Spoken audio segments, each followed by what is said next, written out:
And hello YouTube, this is Thomas Judge back once again with another episode of my ongoing weekly series Valiant Till the Last, in which I read the entire Valiant comic universe, one oversized deluxe edition at a time.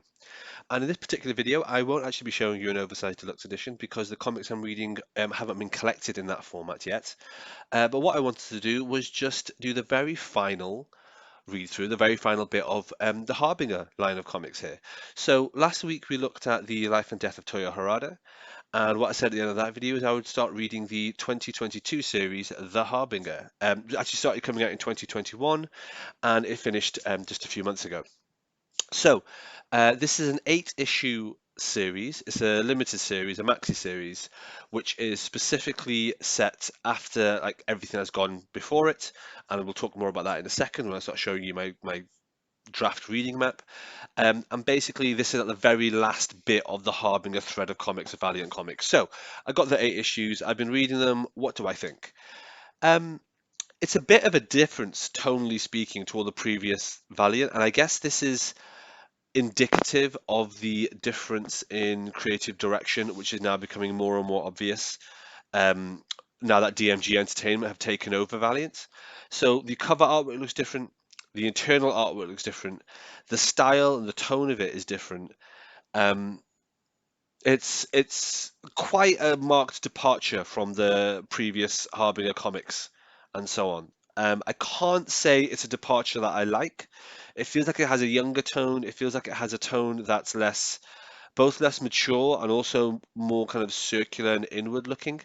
The premise of the story here, and I'll try to avoid spoilers, is it follows specifically the character of Peter Stanchek, who ironically is someone we haven't really followed through in the Valiant comics or the Harbinger comics for quite some time. We've been focusing much more on Toyo Harada, on Livewire, on Generation Zero, and so on, which totally makes sense because that's far more interesting than the character of Peter. So this series focuses back on Peter. It's set after the events of Harbinger Renegades and Harbinger Wars 2 and so on. And in this, and this isn't to give spoiler because this is on the solicitation for the first issue. It's kind of like a rebirth or a redemption story for Peter.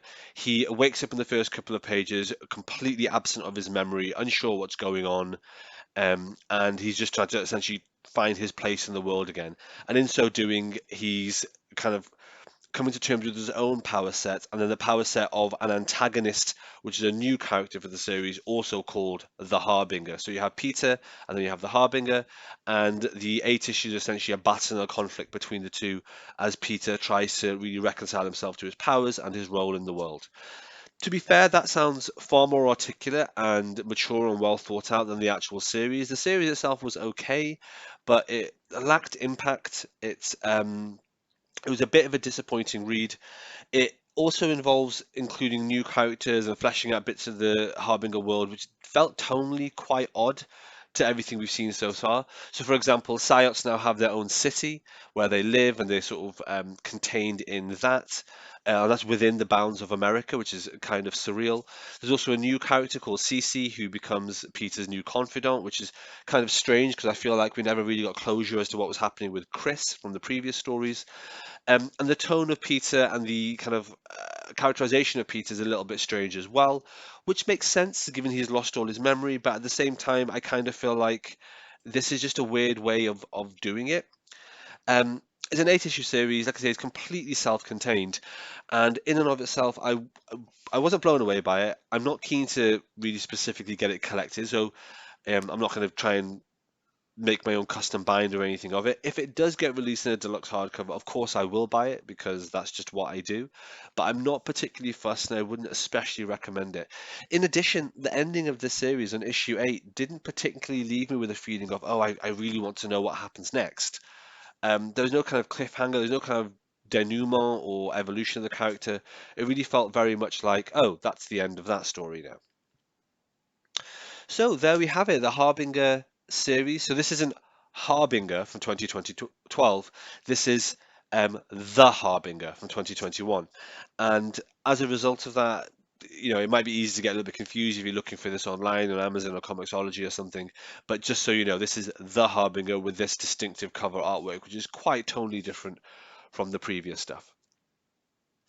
Well, having read that, I thought you guys might be interested in just seeing where I'm going to go next. And what I wanted to talk about next is the next thing that I'll be doing is actually, well, I thought what I'd do is I'd show you a reading map that I'm building up and that I'm creating for this series. And that reading map is here. This is a weird, slightly new thing for me. I normally never show my reading maps or my kind of mapping of any kind of series until it's complete. But I thought what might be interesting if you're following along week by week is you can get an idea to see exactly how this is kind of coalescing and taking shape in my head. So what we have here for now is just the Harbinger issues. So let's have a look at stuff that we've been looking at over the past few weeks and months. So we've got Harbinger Volume 1 there. We've got Harbinger Wars, the deluxe edition. We've got Harbinger Volume 2 there. And then what I've done is I've kind of split it into three distinct lines of comics. So on the left-hand side, we've got the Faith Deluxe Edition, and then we've got the Outstanding Faith issues. So what I'm using here right now is I'm just using the pictures I've used in the thumbnails for the video, so it'll be easy for you to kind of cross-reference it. So we've got Faith, we've got the Uncollected Faith stuff, which is like Faith in the Future Force and Faith Dreamside and things like that. And then after that, it feels like the issues I've just been looking at and we're talking about today. So for the Harbinger 2021, that's kind of set after the Faith issues because Faith does turn up in issue 5, I think, and she does reference the events that happened previously. So I would say once you've read the initial Harbinger run here, you can, if you want, go down what I want to call the Faith thread, which was enjoyable until we got to the Harbinger.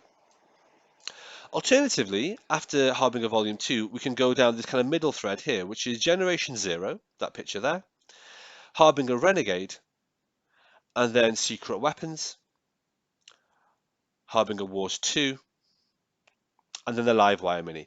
Now, the reason I would recommend doing it in that order is because each of these series builds on the series before it. So Generation Zero leads into Harbinger Renegade. Harbinger Renegade leads into Secret Weapons, which leads into Harbinger Wars 2, which leads into Livewire, and then Livewire currently doesn't go anywhere.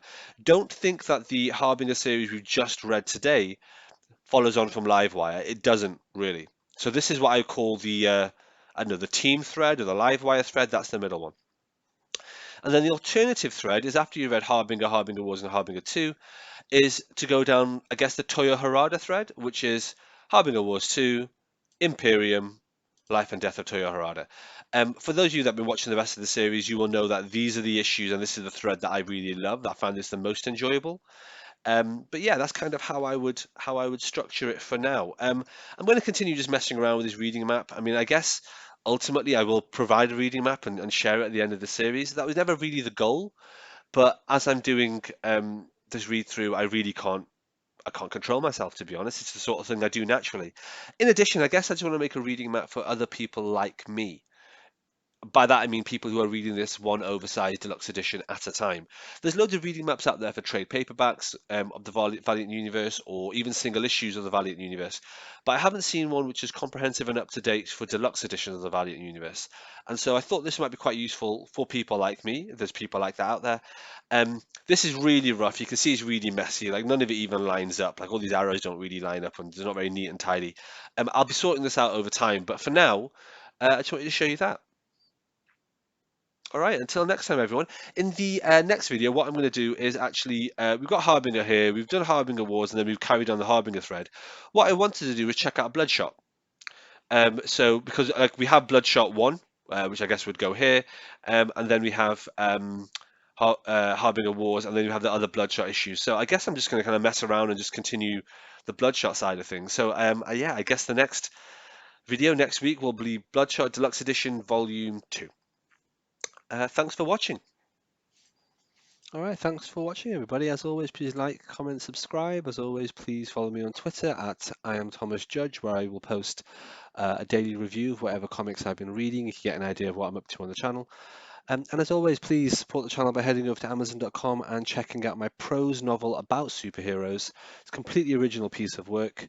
The first episode in it is called Arrivals, and the series as a whole is called No Gods or Kings. You can find an excerpt of that on my website, nogodsorkings.com. Until next time, everybody, stay classy.